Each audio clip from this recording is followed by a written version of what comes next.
ពេលវេលាសែងខ្លីតែមានន័យក្នុងជីវិតអ្វីដែលតែងតែគិតពងប្រាថ្នាមិនជឿលើនិស្ស័យមិនជឿព្រេងវាសនាតែពេលនេះទៅដឹងថាជាការពិត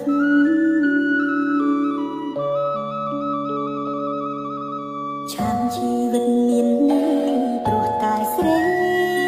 ម្នាក់បងត្រូវជុំជុំកិនក្តីស្នេហាដល់ចិត្តមិនរួចព្រោះតែដួងកែវមេត្រា